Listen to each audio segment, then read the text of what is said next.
Accounting with Nuwan Priyanka YouTube channel එකට සියලු දරුවන් සාදරයෙන් පිළිගන්නවා. සියලු දරුවන්ට සුබ දවසක්. ඒතර අද අපි කතා කරන්න යන්නේ 2025 accounting පළවෙනි ප්‍රශ්න පත්‍රයේ MCQ 21 ඉඳන් 25 දක්වා.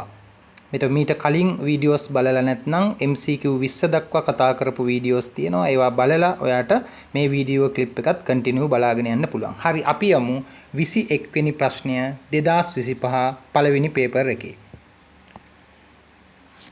හරි, එතකොට දැන් 2025 පේපර් එක MCQ පේපර් එකේ කියන්නේ පළවෙනි පේපර් එක අමාරුයි කියලා කියන්න හේතු වන ප්‍රශ්න කීපයක් මෙතන මේ ඇතුලේ තියෙනවා. දැන් සාමාන්‍ය පිළිගැනීම තියෙන ගොඩක් ළමයිගේ මතයක් තියෙනවා 2025 පළවෙනි පේපර් එක අනිත් පේපර් වලට වඩා ටිකක් අමාරුයි කියලා. අන්න ඒක කියන්න හේතුවක් මම මේ දැන් කතා කරන ප්‍රශ්නේ. බලන්න.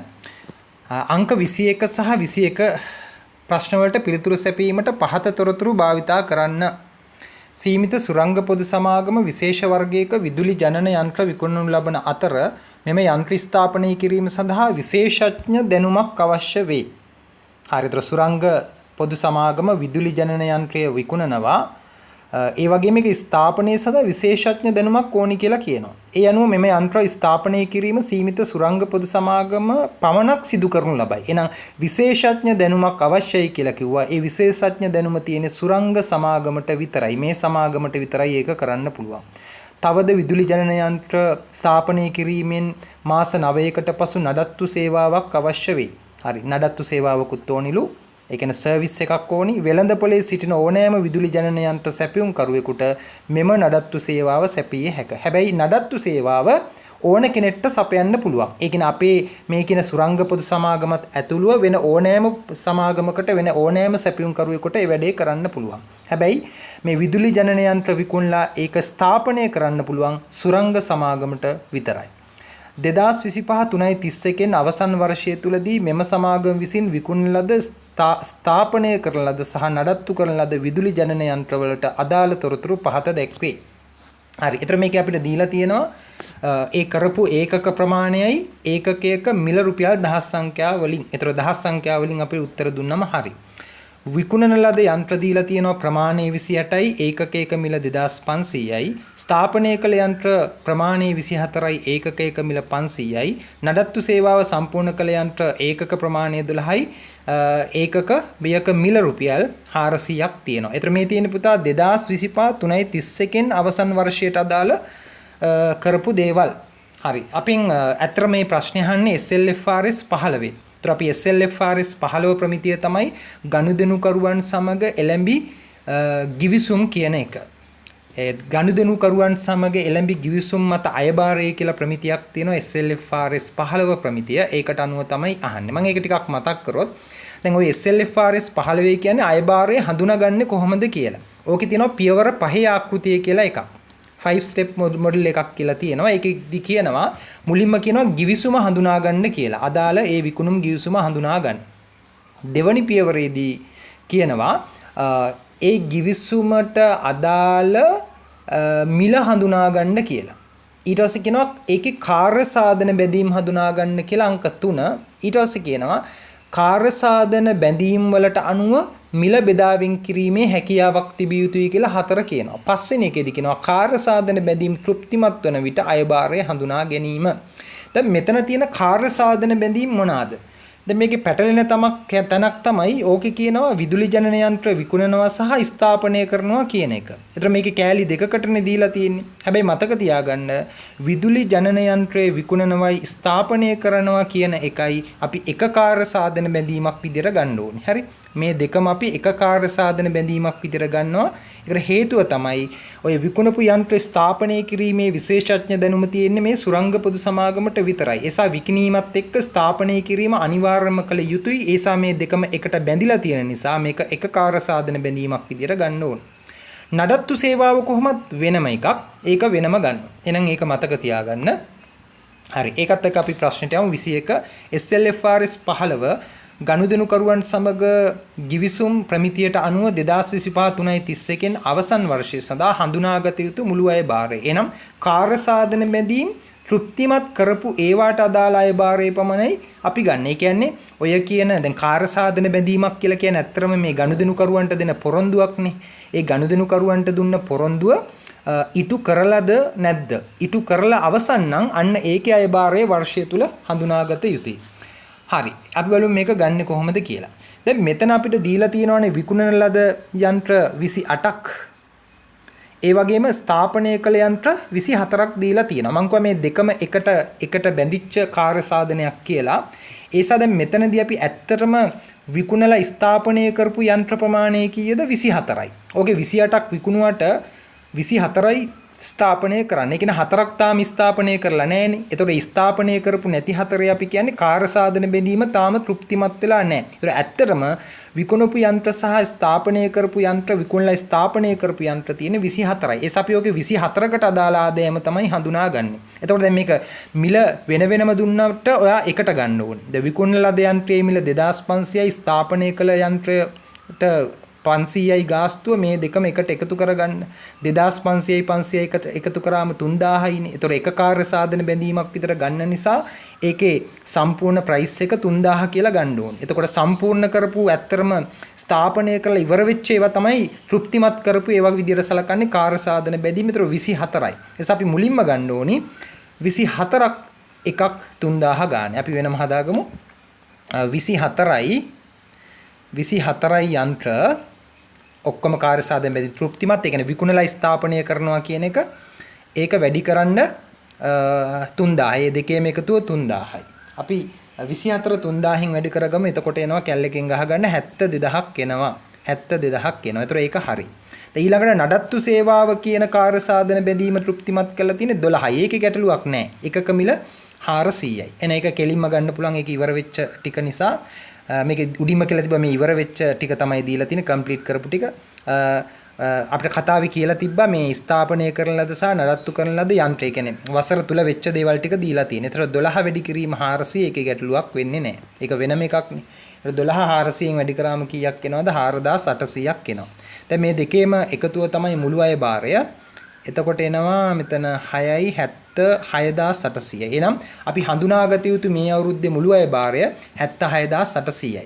එහෙනම් ඔයාගේ උත්තරේ තෝරන්න ඕනේ රුපියල් 76800 කියන දෙවනි උත්තරේ. එහෙනම් පිළිතුරු අංක 2 අපි කඩිරි මත ලියමු. හරි දැන් ඕක ගොඩක් අය වරද්දගෙන තිබ්බා. 22 වෙනි ප්‍රශ්නෙත් ඕකට අදාළයි නේද? 22 කියමු. පහත අතිරේක තොරතුරුද සපයා ඇත. අර උඩින් කිව්වේවට අමතරව තව ටිකක් දෙනවා. ගනුදෙනුකරුවෙකු මෙම සමාගමෙන් විදුලි ජනන යන්ත්‍ර මිලදීගෙන නඩත්තු සේවාවද ලබා ගැනීමට එකඟ වන්නේ නම් ඉහත දක්වා ඇති එක් ඒකක මිලෙන් හෝ ගාස්තුවෙන් 10ක වට්ටමක් ලබා දේ. ඒක දැන් නඩත්තු සේවා අපෙන්ම ගන්න කියලා අනිවාර්ය නෑනේ. වෙනස අපියුම් කරුවොත් තියන්නේ. හැබැයි අපෙන්ම නඩත්තු සේවාවත් ගත්තොත් දැන් ස්ථාපනය කිරීම අපෙන්ම ගන්න ඕනේ කොහොමත් නඩත්තු සේවාව අපෙන්ම ගන්නවා නම් මේ සියලු මිල ගණන් වලින් මේ සෑම මිල එක් කියන හැම එකකින්ම 10%ක් අඩු වෙනවා වට්ටමක් දෙනවා. ඒක ඇත්තටම අපි සලකන්නේ වෙළඳ වට්ටමක් විදියට. එතකොට අයභාරය හඳුනා ගන්නකොට වෙළඳ වට්ටම අඩු කරාට පස්සේ එන ගාණ තමයි ගන්නෙ. ඊට පස්සේ වර්ෂය තුල ඊගාව කරුණ වර්ෂය තුල විකුණා ස්ථාපනය කළ යන්ත්‍ර 24 තුල මෙම වට්ටමට යටත්ව විකුණන යන්ත්‍ර 10ක් ඇතුළත් වේ. හරි එතකොට කියනවා දැන් අර 24යිනේ ඇත්තටම ඕකේ අපි හරිම ගාණ විකුණලා ස්ථාපනය කරපු ටෝටල් එක. ඒ 24න් වට්ටම් අරගෙන තියනවලු 10ක්. වට්ටම් ලැබෙනවා 10ක් එතකොට එතෙන්ට. කෙසේ වුවද වර්ෂය අවසාන වන විට මෙම යන්ත්‍ර අතුරෙන් 6කට පමණක් නඩත්තු සේවා සපයා ඇත. දැන් එතන අර 24න් 10කට වට්ටම් හම්බ වෙනවනේ. ස්ථාපනය කරපු ඒ වගේ. ඒ 10නුත් තාම නඩත්තු සේවාව අරගෙන තියෙන 6ක් පමණයි. ඒතර 10න් 6ක් ගත්ත කියන්නේ තව 4ක් තාම නඩත්තු සේවාව අරන් නැහැ. මොකද උඩින් කිව්වක මාස 9ක් තුල නඩත්තු සේවාව ලබා ගත යුතුයි කියලා. ඒ නිසා සමහරට ඕක කම්ප්ලීට් වෙන්නේ මාස 9 ඊගාව අවුරුද්දේ වෙන්නේ නැති ඉතුරු යන්ත්‍ර 4ට අදාළ. ඒතර ඊගාව අවුරුද්දේ නඩත්තු සේවාව ගනි. ඒතර ඒක අපිට අදාළ වෙන්නේ නැහැ. ඒතර ඔතන අපි 6 කියන එක තමයි ගන්න ඕනි නඩත්තු සේවාව දැනට සම්පූර්ණ කරපු අර වට්ටම් හම්බ වෙච්ච ඒ වගේ. හරි. දැන් අපි බලමු මේක හදාගන්නේ කොහොමද කියලා. දැන් තියෙන ලේසි අර ගණනය කිරීමම කරන්න වට්ටම් අඩු කරලා ගන්න.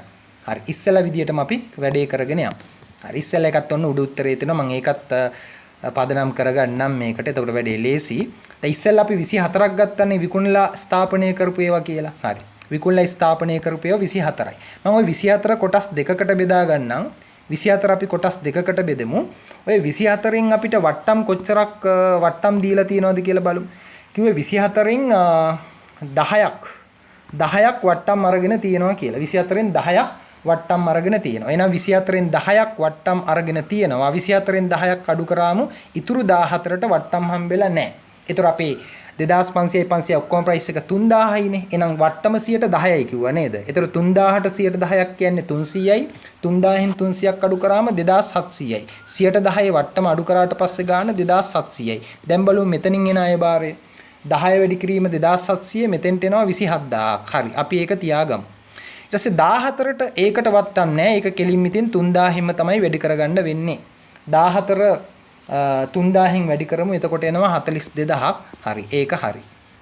දැන් මේ තමයි විකුණලා ස්ථාපනය කරපු ඒවා. ඊට පස්සේ නඩත්තු සේවා සපයපු 12ක් තිබ්බනේ. හරි. නඩත්තු සේවා සපයපු නඩත්තු සේවා අපෙන් ගත්ත 12ක් තිබ්බා. හැබැයි ඒ 12නුත් වට්ටම් හම්බෙන 6ක් තියෙනවා කියලා කිව්වා නේද? මේක කියලා තිබ්බා ඒ වගේන් වට්ටම් හම්බෙන යන්ත්‍ර 6ක් තියෙනවා කියලා. නඩත්තු සේවාව ගත්ත ඒවා 12න්ම 6කට වට්ටම් තියෙනවා. 6කට වට්ටම් තියෙනවා. එතකොට මේ 12න් මම 6ක් ගන්නවා වට්ටම් තියෙන ඒවා. එතකොට එකක මිලේකේ දුන්නේ 400යි. 400න් ඔන්න වට්ටම 10%ක් අඩු කරමු. 400ට 10%ක් 40යි. 400න් 40ක් අඩු කරාම කීයද? 360යි. එහෙනම් අපි 6 වැඩි කරමු 360න්. එතකොට එනවා එතෙන්ට උත්තරේ 2160ක්. ඉතුරු 6ට වට්ටම් නැහැ. කෙලින්ම 400 කියන ප්‍රයිස් එකම තමයි ගන්නෙ.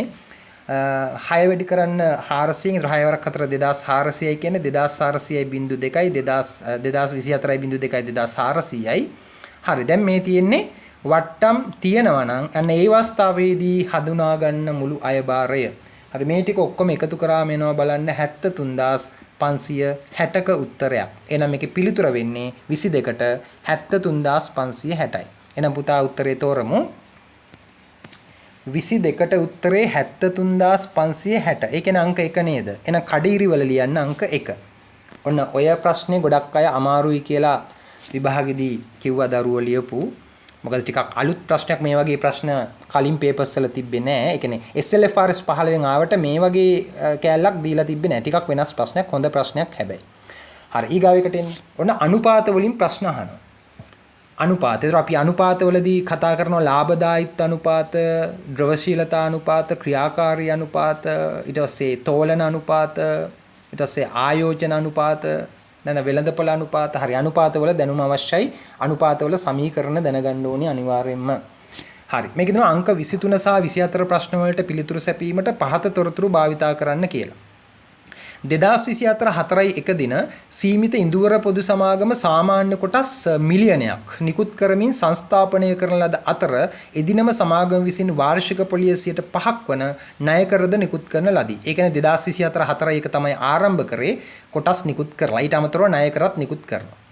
දැන් සාමාන්‍ය කොටස් කියන්නේ හිමිකමේ කොටසක්. ණය කර කියන්නේ ජංගම නොවන වගකීම් වල කොටසක්. සමාගමේ මේට අමතරව වෙනත් කිසිදු දිගුකාලීන වගකීමක් නොවිය. එහෙනම් ජංගම නොවන වගකීම් වල තියෙන එකම ජංගම නොවන වගකීම ණය කර පමණයි කියන එක තමයි කියන්නේ. දිගුකාලීන වගකීම් කියන්නේ ජංගම නොවන වගකීම්. පහත තොරතුරු ප්‍රවර්තන ගිණුම් කාල පරිච්ඡේදයට අදාළ වේ. හරි.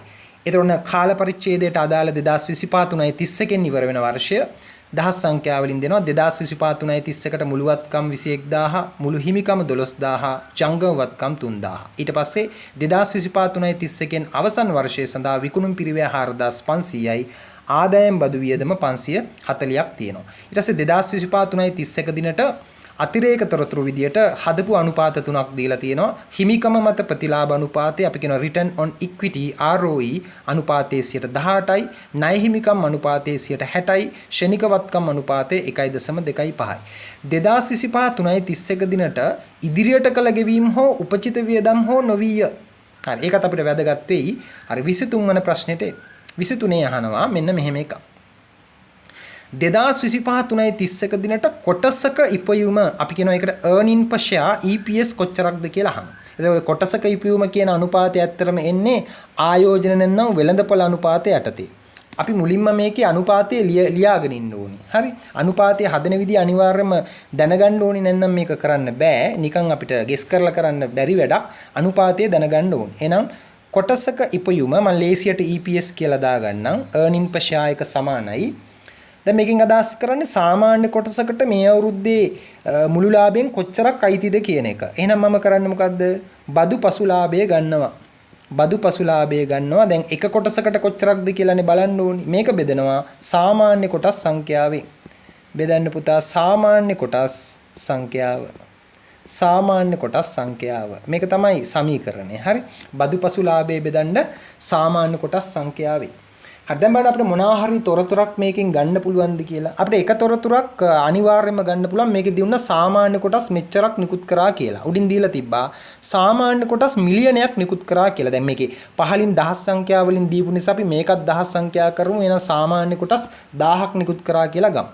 දහස් සංඛ්‍යා වලින් සාමාන්‍ය කොටස් නිකුත් කරපු ගාන තමයි 1000. ඒ කියන්නේ දහස් සංඛ්‍යා වලින් 1000යි. දැන් ඊගාට ප්‍රශ්නේ බදු පසු ලාභය කොහොමද අපි හොයන්නේ කියලා.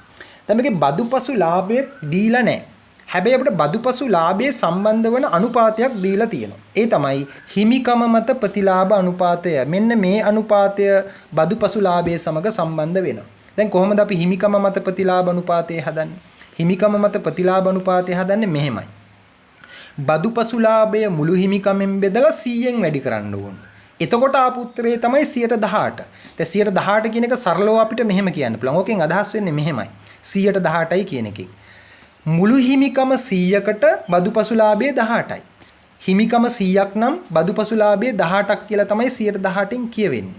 අපි ගාව තියෙනවා මුළු හිමිකම. උඩින් දීලා තියෙනවා මෙන්න මෙතන මුළු හිමිකම 12000යි. එහෙනම් හිමිකම 100කට 18ක් බදුපසු ලාභය නම් හිමිකම 12000කට කොච්චරක් බදුපසු ලාභය එනවද? ඔයාලට ලේසිම වැඩේ තමයි 12000 118න් වැඩි කරගන්න.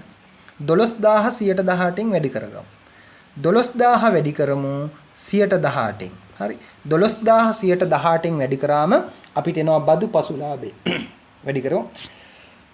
12000 118න් වැඩි කරාම එනවා 2160ක්. ඒ කියන්නේ මේකේ බදු පසු ලාභය 2160යිනේ. හරි වැඩේ හරි. එහෙනම් 2160 1000න් බෙදන්න. බෙදන්න ලේසි බිංදු 3ක් දශම ස්ථාන 3ක් මේ පැත්තට ගත්තම 2.16යි. ඒතර අතර මේ කොටසක ඉපීමේ ඉන්න රුපියල් වලින් රුපියල් අපිට ගන්න බෑ රුපියල් 2.716ක්. කොටසක ඉපීම රුපියල් 2.716ක්. ඔන්න උත්තරය ආවා 2.716ක්. 23ට උත්තරේ තෝරන්න 2.16. කියන්නේ 2.716 අංක 2 න කඩිරි වල උත්තරේ ලියමු 23ට අංක 2 කියලා. ඔන්න 24 ප්‍රශ්න ටිකක් වැඩ වැඩි. ඔන්න විභාගයේ MCQ පේපර් එක අමාරුයි කියලා කියන්න ඕන තවත් ප්‍රශ්නයක් තමයි ළමයින්ට විභාගෙදී හම්බෙච්ච 24 ප්‍රශ්නේ. ඒ කියන්නේ අමාරුකම කියන්නේ මේකේ අර අවසාන උත්තරයට එන පියවර ටිකක් වැඩි. නැත්නම් අනුපාත දැනගෙන හිටියනම් හදන එක ගැටලුවක් නැහැ. හරි 24ට එන්න. තොග පිරිවැටුම් අනුපාතයේ අවසාන තොගේ මත පදනම්ව සහ පොලි ආවරණ අනුපාතයේ කීයද කියලා අහනවා. දැන් අපි සාමාන්‍යයෙන් තොග පිරිවැටුම් අනුපාතය ගණනය කරන්නේ සාමාන්‍ය තොගේ මත. සමීකරණය වෙන්නේ විකුණුම් පිරිවැය බෙදීම සාමාන්‍ය තොගේ. දැන් විභාගෙදි කියනවා නම් අවසාන තොගේ මත ගණනය කරන්න කියලා. ඒකේ සාමාන්‍ය තොගේ වෙනුවට සමීකරණය අවසාන තොගේ කියලා දාගන්න ඕනේ. අපි මුලින්ම තොග පිරිවැටුම් අනුපාතය හදලෙමුද? හරි. 24. 24ට තොග පිරිවැටුම් අනුපාතය මුලින්ම හදන්න යනවා. අපි සමීකරණය ලියාගමු. එතකොට වැඩේ ලේසියිනේ. තොග පිරිවැටුම් අනුපාතයේ සමානයි තොග පිරිවැටුම් අනුපාතය සමානයි දැන් මතකද බලන්න තොග පිරිවැටුම් අනුපාතය හදපු විදිය ඉගෙන ගන්නවා මේවා පන්තියේදී තොග පිරිවැටුම් අනුපාතයේ සමානයි විකුණුම් පිරිවැය බෙදීම සාමාන්‍ය තොගය විකුණුම් පිරිවැය බෙදීම සාමාන්‍ය තොගය. දැන් අපි සාමාන්‍ය තොගය කියලා දානද නැහැ. ගානේ කියනවා අවසාන තොගේ මත පදනම්ව හදන්න කියලා. එහෙනම් අපි බෙදන්නේ සාමාන්‍ය තොගයෙන් නෙවෙයි මොකෙන්ද? අවසාන තොගයෙන්. අවසාන තොගයෙන්. හරි දැන් බලමු අපිට මේකට උත්තර ටික තියෙනවද කියලා. විකුණුම් පිරිවැය අපිට ගානේ හොයාගන්න පුළුවන්ද? ඔව්. ගානේ කෙලින්ම විකුණුම් පිරිවැය දීලා තිනවා. වැඩේ ලේසි ඒ කෑල්ල. අපි එනම් කෙලින්ම විකුණුම් පිරිවැය ගමු. විකුණුම් පිරිවැය දීලා තිනවා මෙතන 4500ක් දහස් සංඛ්‍යාව වලින් විකුණුම් පිරිවැය දාන්න පුතා 4500යි. මෙතන තමයි ලොකුම ගැටලුව. අවසාන තොගය. ඔය විභාගයේදී කීයෙන් කී දෙනාද අවසාන තොගය හොයාගන්න ඇත්තේ කියලා වට මේක හදනකොටම තේරෙයි. බලමු අපි අවසාන තොගය. හරි. එතෙන්ට අපි ඉතුරු කරමු ඉඩ. අවසාන උත්තරය ගන්නත් මම ඉඩ ඉතුරු කරලා තව පොඩි ගණනය කිරීම කිහිපයකට පහළට යන්න වෙනවා. දැන් ප්‍රශ්න තියෙන අපි අවසාන තොගය කොයි හරියෙන්ද හොයාගන්නේ? බලමු මේ දීලා තියෙන තොරතුරු වලින් අපිට මොකක් හරි මගක් තියනවාද කියලා අවසාන තොගය හොයන්න. හරි. අපිට දැන් මෙන්න මෙහෙම වැඩක් කරන්න පුළුවන්. දැන් ඕකේ ජංගම වත්කම් දීලා තියෙනවා නේද? 3000ක්. එතකොට මේ ජංගම වත්කම් ඇතුලේ නේද තියෙන්න ඕනි අවසාන තොගය. අන්න පොයින්ට් එකක් ආවා. හරි. ජංගම වත්කම් ඇතුලේ තමයි අවසාන තොගය තියෙන්නේ. හැබැයි ජංගම වත්කම් කියන අවසාන තොගය විතරක් නෙමෙයි තව ඒවා තියෙනවා. හැබැයි තව එකක් ෂුවර් පහලින් දුන්නා ඉදිරියට කළ ගෙවීම් නැත කියලා. එහෙනම් ජංගම වත්කම් වල ඉදිරියට කළ ගෙවීම් නැත්නම් මුදල් සහ අවසාන තොගය තමයි සාමාන්‍යයෙන් මුදල් තියෙනවා ණය ගෙතියුත් තියෙනවා නේද? මුදල් ණය ගෙතියෝ අවසාන තොගයේ වගේ කොටස් තමයි තියෙන්නේ ප්‍රධාන වශයෙන්. හැබැයි දැන් අපි කොහොමද ඒක හොයාගන්නේ? දැන් ප්‍රශ්නයක් ජංගම වත්කම් තිබ්බට ජංගම වත්කම් ඇතුලේ තියෙන අවසාන තොගය දන්නේ නැහැ. හැබැයි ජංගම වත්කම් සම්බන්ධ වෙන තව අනුපාතයක් තියෙනවා. මොකක්ද ඒ ජංගම වත්කම් සම්බන්ධ වන අනිත් අනුපාතය? ඒ කියන්නේ ජංගම අනුපාතයේ හරි ෂණික අනුපාතයේ හරි. හැබැයි ගානේ අපිට දීලා තියෙනවා ෂණික අනුපාතය. ඔන්න තව පොයින්ට් එකක් අපිට එනවා.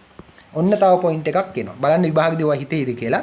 ෂණික වත්කම් අනුපාතය 1.25 න ෂණික වත්කම් අනුපාතය හදනකොට ඔය ජංගම වත්කම් සහ තොගේ කියන කතාව අදාළ වෙනවා. ඒ සමන් ෂණික වත්කම් අනුපාතය හදන විදිය පහලින් ලියන්නම්. හරි අරකට උත්තරයට ඉඩ තියලා මම ඒකට ඉඩ තියාගන්නවා. පස්සේ අපි ඒකට එමු. පොඩි කාලයකට අපි පොඩ්ඩක් එහාට යමු. එහෙනම් මම ඊළඟට කරන්නේ මොකද්ද? ෂණික අනුපාතය හදන විදිය ලියනවා. ෂණික අනුපාතය ෂණික වත්කම් අනුපාතය අපි කෙටියෙන් ෂණික අනුපාතය කියලා දාමු. ෂණික අනුපාතයේ සමානයි දැන් බලන්න ඔයාලට අනුපාත ටිකක් මතක් වෙනවා. ෂණික අනුපාතයේ සමානයි උඩ තියෙන්නේ ජංගම වත්කම් අඩු කිරීම අවසාන තොගය සහ ඉදිරියට කළ ගෙවීම. ඔය දෙක අඩු කරාම එනවා ෂණික වත්කම්. ඒතර ජංගම වත්කම් වලින් මේ දෙක අඩු කරාම එන එකට කියන්නේ ෂණික වත්කම් කියලා. හරි. බෙදීම ජංගම වගකීම්. හරි. දැන් මේකේ ෂණික අනුපාතයේ උත්තරය අපිට දීලා තියෙනව නේද? මේක අපිට ෂණික අනුපාතයේ උත්තරේ දීලා තියෙනවා 1.25යි. ඒ සම මේකේ උත්තරයට දානවා 1.25යි. හරි. අවසානයේදී අපිට උත්තරේ එන්නේ 1.25යි. ඔන්න එකක් දාගත්තා. ජංගම වත්කමුත් ගානේ දීලා තිබ්බනේ උඩ. ඔව්. ජංගම වත්කම් ගානේ දීලා තිනවා 3000යි. මම ඒ 3000ත් මෙතෙන්ට දාගන්නවා. අපි එකක් දන්නවා ගානේ දුන්නා ඉදිරියට කළ ගෙවීම් නැත. එහෙනම් ජංගම වත්කම් වලින් අවසාන තොගේ විතරක් අඩු කරාම ඇති. දැන් අපි අවසාන තොගේ දන්නේ නැහැනේ. ඒකනේ හොයන්න යන්නේ. අපි අවසාන තොගයට x කියලා දාගමු. අවසාන තොගයට x කියලා දාලා බෙදීම ජංගම වගකීම් කොච්චරක්ද? ඔන්න ආපහු ප්‍රශ්නාර්ථයක් මතුවේ. මෙතෙන්ට පොඩි ප්‍රශ්නාර්ථයක් මතුවෙනවා. තාම අපි ජංගම වගකීම් දන්නේ නැහැ. හරි. දැන් මොකද කරන්නේ? බලන්න මේක කොච්චර ලින්ක් වෙනවද කියලා. නියම ගානක් විභාගෙදි ටිකක් ඉතින් පොඩ්ඩක් ටයිම් එක යන පොඩි ඔළුව කරකැවිල්ලක් හැදෙන ගානක්. හරි. දැන් ජංගම වගකීම් හොයාගන්නේ කොහොමද? අපි බලමු තව පොයින්ට් එකක් තියනවද කියලා මේකේ හොයාගන්න. ජංගම වගකීම් තියෙන්නේ මුළු වගකීම් ඇතුලේ. ඔය මුළු වගකීම් වල ජංගම වගකීම් වලට අමතරව ජංගම නොවන වගකීමුත් තියෙනවා. එහෙනම් ජංගම නොවන වගකීම් සම්බන්ධ වන අනුපාතයක් තියෙනවා මෙතන ණය හිමිකම් අනුපාතය. එසා ණය හිමිකම් අනුපාතය අපිට මේ වැඩේට දැන් ආපහු පාවිච්චි කරන්න වෙනවා. ණය හිමිකම් අනුපාතයේ 60ක් දීලා තියෙනවා. හරි. දැන් මෙතෙන්ටත් මම උත්තරය ගන්න තව රූල් 4-5ක් ඉඳ තියලා ආපහු තව පොයින්ට් එකකට මම යනවා. හරි. තව පොයින්ට් එකකට යනවා. මම ලියනවා ණය හිමිකම් අනුපාතයේ හදන විදිය. බලන්න මේ ගාන නේද? ණය හිමිකම් අනුපාතයේ හදන විදිය. මම ලියනවා. හරි. දැන් ණය හිමිකම් අනුපාතය හදන්නේ කොහොමද? දිගුකාලීන ණය බෙදීම මුළු හිමිකම. මුළු හිමිකම ඔක ප්‍රතිශතයක් විදියට දෙන නිසා මේක අපිට 100න් වැඩි කරගන්න පුළුවන්. දැන් මෙතන දිගුකාලීන ණය කියන්නේ පුතා ජංගම නොවන වගකීම්. හරි. දැන් ණය හිමිකම් අනුපාතය ඕකේ අපිට 60ක් දුන්නානේ. හරි. ණය හිමිකම් අනුපාතයේ 60ක් දුන්නා. දැන් 60 කට ප්‍රතිශත ලකුණ දාන්නේ පස්සේනේ අපිට. පස්සේනේ ඕක. ඒස ඇත්තම 60යි මේකේ ගාන. 60යි. ඒක දිගුකාලීන ණය. දිගු කාලීන ණය කොච්චරක්ද? ජංගම නොවන වගකීම් කොච්චරක්ද මේකේ? ඔයාලට මතක ඇති දැන් මේකේ කියලා තිබ්බා මේ වෙනත් දිගු කාලීන වගකීම් නැත ණය කර පමණයි කියලා නේද? වෙනත් දිගු කාලීන ණය නැත ණය කර පමණයි. හරි. එහෙනම් මේකේ ණය කර කොච්චරක් වෙන්න ඇතිද? අපිට මෙන්න මෙහෙම ගන්න පුළුවන් මේකේ. ඕකේ මුළු වගකීම් ටික හොයාගන්න පුළුවන් මෙන්න මෙහෙම. එස අපි ඔතන ආපහු ඔතනත් ඉඩක් තියලා ආපහු යනවා. ඔතන පොඩ්ඩක් ඉඩක් තියන්න වෙනවා. මොකද අපිට ඕකේ දිගු කාලීන ණය හොයාගන්න එතන පොඩි ප්‍රශ්නයක් නෑ. හැබැයි මේකේ මුළු අපි දන්න ටික දාමුකෝ. මුළු හිමිකම අපි දන්නවා. මුළු හිමිකම දන්නවා. ගානේ දීලා තියෙනව නේද මුළු හිමිකම? ඔව්. ගානේ මුළු හිමිකම මේ තියෙන 12000ක් දුන්නේ අපි කලිනුත් ඕක ගත්තා. මුළු හිමිකම 12000යි වැඩි කිරීම 100 කියලා එතන තියලා ඔතන දැන් අපි දන්නේ නැත්තේ දිගු කාලීන ණයනේ. අපි x කියලා නෙවෙයි කලින් x දැම්මනේ මේකට දාගමු y කියලා. හරි. y කියලා එතන තියාගන්න. හරි. ඔතන උත්තරේ ගන්න ඉඩක් තියලා අපි ආපහු වෙනවා මෙන්න මෙහෙම වැඩේකට. මේවා ඉතින් හදන්න ඕනේ නිකන් බලලා කරන්න පුළුවන්. ඔයාලට පෙන්වන්න ඕන නිසා මම මේ කියන්නේ. හරි. අපි කොහොමද මෙතනදී වගකීම් ප්‍රමාණය හොයාගන්නේ? මම මෙහෙම දාන්නම්. ජංගම වගකීම් අපිට හොයාගන්න පුළුවන් මෙන්න මෙහෙම. බලන්න හරිද කියලා. ජංගම වගකීම් මම හොයාගන්නේ මුළු වගකීම් වලින්. බලන්න මුළු වගකීම් වලින් ජංගම නොවන වගකීම් අඩු කරලා. මුළු වගකීම් වලින් ජංගම නොවන වගකීම් අඩු කරලා. මුළු වගකීම් වලින් ජංගම නොවන වගකීම් අඩු කරලා. හරි. මුළු වගකීම් අපිට හොයාගන්න පුළුවන්ද ගානේ? ඔව්. මොකද මේකේ මුළු වත්කම් දීලා තියෙනවා. මේකේ මුළු හිමිකම දීලා තියෙනවා. එන වත්කම් වලින් හිමිකම් අඩු කරා මෙන්නේ මුළු වගකීම් නේද? එහෙනම් මෙතන 21000න් 12000ක් අඩු කරගන්න 21000න් 12000ක් අඩු කරගන්න 21000න් 12000ක් අඩු කරාම 9000යි නේද? 9000යි. එහෙනම් මුළු වගකීම් තියෙනවා 9000යි. අපි කොහොමද 9000 හොයාගත්තේ? 21000 මුළුවත්කම් වලින් අඩු කරා ඒකේ මුළු හිමිකම 9000යි.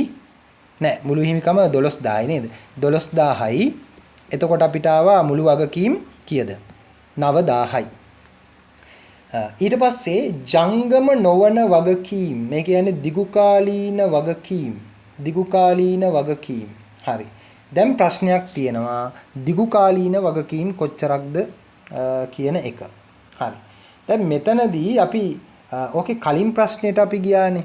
කලින් ප්‍රශ්නේ අපි පොඩ්ඩක් ඉතුරු කරලා ආවේ. ඕකේ ණය හිමිකම් අනුපාතයේ 60යි දිගුකාලීන ණය දන්නේ නැහැ මුළු හිමිකම 12000යි වැඩි කිරීම 100. දැන් මේක විසඳීම හරහා අපිට දිගුකාලීන ණය හොයාගන්න පුළුවන්. දිගුකාලීන ණය කියන්නේ ජංගම නොවන වගකීම්. හරි. මේක අපි විසඳගනිමු. මේකේ මම එහා පැත්ත 100 කපලා මේ පැත්ත 60 කියන එක 100ෙන් බෙදලා 0.6 කියලා දාගන්නම්. එතකොට ලේසි. y බෙදීම 12000යි. එතකොට හරස් වැඩි කිරීමක් කරන්න පුළුවන් 0.6 12000න් වැඩි කරන එක. එතකොට y කියන්නේ 12000 0.6න් වැඩි කරලා එන උත්තරේ. එහෙනම් දැන් y කීයද? 12000 0.6න් වැඩි කරාම එනවා 7200ක්. 7200ක් එනවා. මේ තමයි ජංගම නොවන වගකීම්. මේකේ වෙනත් දිගුකාලීන වගකීම් නැති නිසා මතක තියාගන්න මේ 7200ම මොනවාද? ණය කර කියන දිගුකාලීන වගකීම. එනම් ජංගම නොවන වගකීම් 7200 මම මෙතෙන්ට ගන්නවා. ජංගම නොවන වගකීම් 7200යි. මුළු වගකීම් 9000යි නම් ජංගම නොවන වගකීම් 7200යි නම් ජංග වගකීම් කීයද? 9000න් 7200ක් අඩු කරන්න. 1800යි. 1800යි. මේක ලියන්න නැතුව අට කලින් එක විසඳලම එන්නත් පුළුවන්. මම මෙතෙන්ට ඇවිල්ලා ගියා කමන්නේ. 1800යි. හරි. ඔන්න අපි ජංග වගකීම් 1800 හොයාගත්තා. දැන් අපිට ඔය ෂණිකවත්කම් අනුපාතයේනේ ජංග වගකීම් ටික ඕනේ උනේ. අපි ආපහු උඩට යනවා ෂණිකවත්කම් හදපු තැන. මම ප්‍රශ්නාර්ථයක් දාලා තිනවා ජංග වගකීම් දන්නේ නැහැ. දැන් අපි හොයාගත්තා ඒක 1800යි. මම මෙතෙන්ට 1800 දාලා මේ සමීකරණය විසඳ ගන්නවා. මේක හරස් වැඩි කිරීමක් කරන්න පුළුවන් නේද? ඔව් හරස් වැඩි කිරීමක් කරන්න පුළුවන්. එතකොට 1.5 1800න් වැඩි කරන්න ඕනේ. 1.5 1800න් වැඩි කරන්න එහා පැත්තේ තියෙනවා 3000 අඩු කිරීම x. අඩු කිරීම x. එතකොට මේක විසඳ ගන්න මම ඉක්මනට විසඳ ගන්නම්. එතකොට 1800 1.25න් වැඩි කරාම එනවා කීයක්ද? 2250යි. 2250යි. 2250 සමානයි 3000 අඩු කිරීම x. එහෙනම් ඍණ x මේ පැත්තට ආවම ධන x වෙනවා. 3000 වම් පැත්තේ ඍණ 2250 යා පැත්තට ධන 2250 යා පැත්තට ගියාම ඍණ 2250යි. x සමානයි 750යි. ඔන්න හොයාගත්තා. x සමානයි 750. x කියන්නේ මොකද්ද? අපි හෙව්වේ මේ තොගය. ඔන්න බලන්න කැරකිලාපු තැන. x කියන්නේ තොගය. x තොගය 750යි. හරි. දැන් එහෙනම් අපි තොගය දන්නේ නැතුව හිටියේ තොග පිරිවැටුම් අනුපාතයට. දැන් මේ උත්තරය 750 මම උඩට අරගෙන යනවා. හරි. අවසාන තොගය අපි හොයාගත්ත 750යි. එහෙනම් දැන් තොග පිරිවැටුම් අනුපාතය හදන්න 4500 බෙදන්න 750න් 6යි. පිරිවැටුම් අනුපාතවල උත්තර ලියනකොට වාර කියලා ලියන්නේ පුතා. නිසා වාර 6යි උත්තරේ. ඔන්න එක උත්තරයක් ආවා. ටිකක් ලොකු වැඩක්. හරි. නමුත් අපි හොයාගත්තා වාර 6යි කියලා. හැබැයි මේකේ අපිට පොලි ආවරණ අනුපාතයත් ආපහු ආන ඕනේ. දැන් තොග පිරිවැටුම් අනුපාතය විතරයි ඉවර. 6 කියන උත්තර දෙකක් තියෙනවා. දැන් එකක් තිබ්බනම් ඒක තෝරගන්න තිබ්බා. හරි. පොලි ආවරණ අනුපාතය නම් අමාරු නෑ. ඒක ඉක්මනට හදාගන්න පුළුවන්. හරි. අතන වාර 6යි. දැන් අපි යනවා පොලි ආවරණ අනුපාතය හදන්න. දැන් අනුපාතය ලියාගමු පොලි ආවරණ අනුපාතය කියලා. පොලි ආවරණ අනුපාතය සමානයි පොලි ආවරණ අනුපාතයේ සමානයි මෙහෙම සමීකරණයක් අපි කරලා තියෙනවා. බදු පෙර ලාභය ධන පොලිය බෙදීම පොලිය. කියන ලාභයෙන් කීවතාවක් පොලිය ගෙවිය හැකිද කියන එක. එතකොට දැන් අපි මෙතෙන්ට බදු පෙර ලාභය දාගන්න ඕනි පොලිය දාන්න ඕනි නේද? දැන් පොලිය උඩටත් එනවා පොලිය පහළටත් එනවා. දැන් කොහොමද අපි මෙතෙන්ට බදු පෙර ලාභය හොයාගන්නේ? ඔයාලට මතක ඇති මීට කලින් අපි කොටසක ඉපයුම හොයනකොට බදු පසුලාභය හොයාගත්ත නේද? බලමු. මීට කලින් අපි කොටසක ඉපයුම හොයනකොට බදු පසුලාභය හොයාගත්තා. මෙතන තියෙනවා බදු පසුලාභය අපි දැනටමත් 2160යි හොයාගෙන තියෙනවා. හැබැයි අපිට ඕනි බදු පෙරලාභය. ගාණේ අපිට දීලා තිනවා ආදායම් බදු වියදම 540යි. එහෙනම් බදු වලින් පසුලාභය එන්නේ 2160 ආදායම් බදු වියදම 540 අඩු කරාට පස්සේ නම් බදු වලට පෙරලාභය කීයක් තියෙන්න ඇතිද? 2160ට 540 එකතු කරන්න. 2160ට 540 එකතු කරාම උත්තරේ 2700යි. එහෙනම් බදු අඩු කරන්න කලින් ලාභය පුතා 2700යි. අපි දාමු මෙතෙන්ට බදු පෙරලාභය 2700ක් කියලා. දැන් බලන්න 2700 ආවේ කොහමද? මම උඩින් පොඩ්ඩක් ලියන්නම්. බදු පසුලාභය 2160ට මම එකතු කරා අඩු කරපු ආදායම් ප්‍රකාශය ආදායම් බදු වියදම 540ක්. දන්න. හරි. දැන් ඊගාවට අපිට අවශ්‍යයි පොලිය. පොලිය හොයාගත්ත නම් උඩටයි යටටයි දාලා උත්තරේ ගන්න පුළුවන්. දැන් මෙතන පොලිය ගෙවන්නේ මොකටද? ණය කරවලට වෙන්න ඕනි. ගාණිකව 105ක ණය කර තියෙනවා. එකම වගකීම මේක. එහෙනම් අපි කලින් දිගු කාලීන වගකීම් හොයාගෙන අපි කියවනේ දා මෙන්න මේක ණය කර කියලා. අපේ කලින් ගණනය කිරීමකට යනවා අපි අර සමීකරණයේ ණය හිමිකම් අනුපාතයේ හරහා දිගු කාලීන ණය හොයාගත්තා. අපි කිව්වා 7200 වෙනත් දිගු කාලීන ණයක් නොමැතිනම් මේ දිගු කාලීන ණය නැත්නම් මේ ජංගම නොවනවක් කීම ණය කර පමණයි. එහෙනම් ණය කර 7200යි. ගාණේ කියනවා ව්‍යාපාරයේ සංස්ථාපනය කරනකොටම ණය කර නිකුත් කරා කියලා. එහෙනම් අවුරුද්දකට පොලිය හැදෙන්න ඕනේ. 7200ට 105ක් කියලා ගාණේ දුන්නේ ණය කර පොලිය. 7200ට 105ක් හොයාගන්න.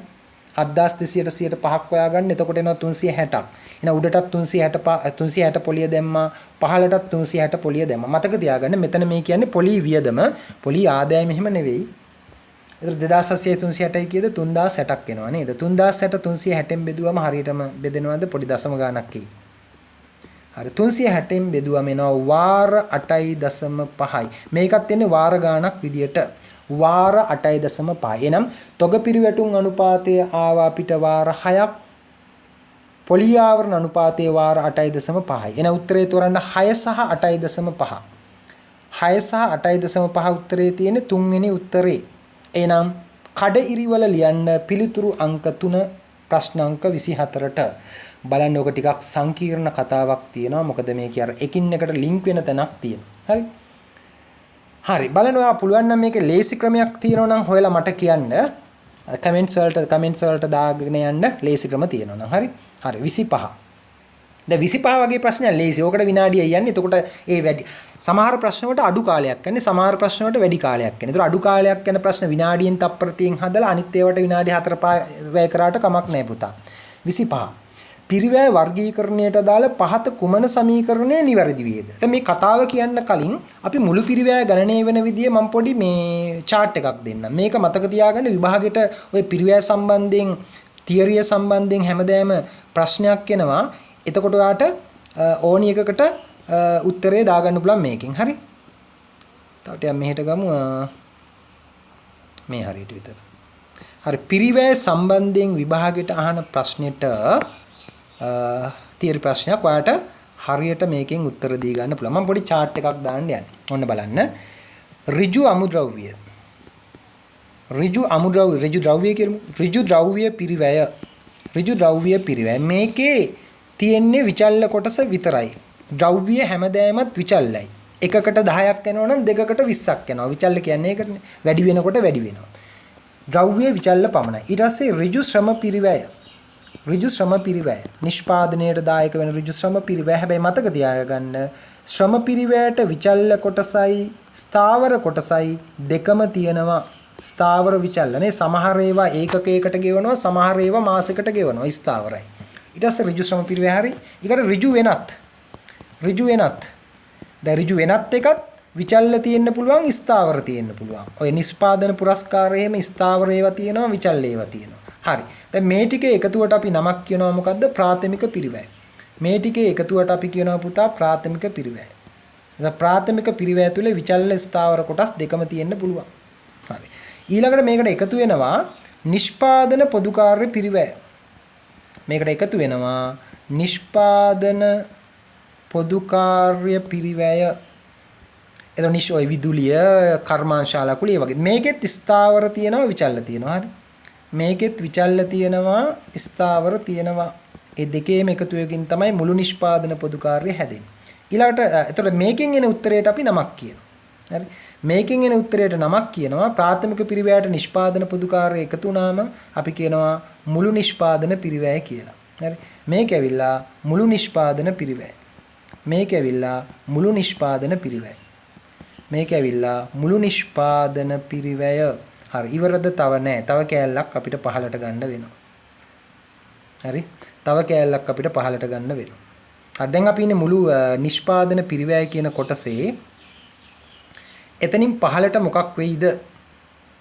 මේකට ඊගාවට එකතු වෙනවා නිෂ්පාදන නොවන පොදු කාර්ය පිරිවැය. මම එකතු කරනවා නිෂ්පාදන නොවන. ඒක නිෂ්පාදනයට දාලා නෑ. නිෂ්පාදන නොවන පොදු කාර්ය. දැන් මොනවාද මේකට එන්නේ? ඔය පරිපාලන පොදු කාර්ය, විකුණුම් හා බෙදා හැරීමේ පොදු කාර්ය වගේ තමයි නිෂ්පාදන නොවන පොදු කාර්ය. මේකෙත් විචල්්‍ය කොටසක් තියෙනවා, ස්ථාවර කොටසක් තියෙනවා. හරි. විචල්්‍ය කොටසක් තියෙනවා, ස්ථාවර කොටසක් තියෙනවා. දෙකේම එකතුව තමයි මුළු ගාන.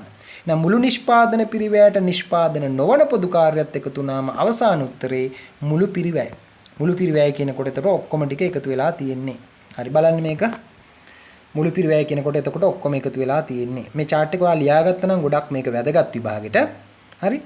හරි. දැන් මම ප්‍රශ්නෙට යනවා. ඔන්න ආපහු ඍජු ද්‍රව්‍ය විචල්්‍ය විතරයි ඍජු ශ්‍රමයේ විචල්්‍ය ස්ථාවර දෙකම ඍජු වෙනත් විචල්්‍ය ස්ථාවර දෙකම එකතුව ප්‍රාථමික පිරිවැය. එකතු වෙනවා නිෂ්පාදන පොදු කාර්ය විචල්්‍ය ස්ථාවර දෙකම තියෙනවා උත්තරේ මුළු නිෂ්පාදන පිරිවැය. ඒකට එකතු වෙනවා නිෂ්පාදන නොවන පොදු කාර්ය විචල්්‍ය ස්ථාවර දෙකම තියෙනවා දැන් උත්තරේ මුළු පිරිවැය. හරි. විභාගෙත් පාන තියරි ප්‍රශ්නය. පිරිවැය වර්ගීකරණයට අදාළ පහත කුමන සමීකරණය නිවැරදිද? ඔයා හරියව තෝරන්න ඕනේ. ඔන්න A. මුළු විචල්්‍ය පිරිවැය සමානයි. දැන් බලන්න විචල්්‍ය පිරිවැය එන්නේ කොහමද කියලා මුළු. මේකේ තියෙන විචල්්‍ය පිරිවැය කැලී ටික සිලෙක්ට් කරගෙන යමු. ඍජු ද්‍රව්‍ය පිරිවැය ගත්තොත් ඔක්කොම විචල්්‍යයි. ඍජු ශ්‍රම පිරිවැය විචල්්‍ය ඍජු ශ්‍රම පිරිවැය විතරක් ගන්න. ඍජු වෙනත් පිරිවැය විචල්්‍ය ඍජු වෙනත් කොටස විතරක් ගන්න. ප්‍රාථමික පිරිවැය දෙකම තියෙනවා. නිෂ්පාදන පොදු කාර්යයේ විචල්්‍ය නිෂ්පාදන පොදු කාර්යය විතරක් ගන්න. නිෂ්පාදන නොවන පොදු කාර්යයේ විචල්්‍ය නිෂ්පාදන නොවන පොදු කාර්යය විතරක් ගන්න. ඒ ඔක්කොම ටික විචල්්‍ය පිරිවැය කියලා කියන්න පුළුවන්. එහෙනම් තියෙනවා ඍජු අමුද්‍රව්‍ය පිරිවැය. හරිනේ ඒකේ ඔක්කොම විචල්්‍යයිනේ. විචල්්‍ය ඍජු ශ්‍රම පිරිවැය. එකතු කිරීම විචල්්‍ය ඍජු ශ්‍රම පිරිවැය. හරි විචල්්‍යයි. එකතු කිරීම විචල්්‍ය වෙනත් ඍජු පිරිවැය. හරි විචල්්‍යයි. ධන විචල්්‍ය නිෂ්පාදන පොදු කාර්ය පිරිවැය. හරි ඒකත් විචල්්‍යයි. ධන විචල්්‍ය නිෂ්පාදන නොවන පොදු කාර්ය. හරි. ඒ හරි. ඔක්කොම තියෙන විචල්්‍ය කොටස්. B. මුළු පිරිවැය සමානයි. ප්‍රාථමික පිරිවැය දැන නිෂ්පාදන පොදු කාර්ය පිරිවැය දැන නිෂ්පාදන නොවන පොදු කාර්ය පිරිවැය. ඒක හරි නේද? මොකද මුළු පිරිවැය එනකොට මේ තියෙන ප්‍රාථමික පිරිවැයට හරිද? ඔන්න බලන්න මුළු පිරිවැය හැදෙනකොට මේ තියෙන ප්‍රාථමික පිරිවැයට එකතු වෙලා තියෙනව නේද? මේ නිෂ්පාදන පොදු කාර්ය පිරිවැය නිෂ්පාදන නොවන පොදු කාර්ය පිරිවැය දෙක. එතකොට මුළු පිරිවැය කියන කතාව හරිද පුතා? හරියටම හරි.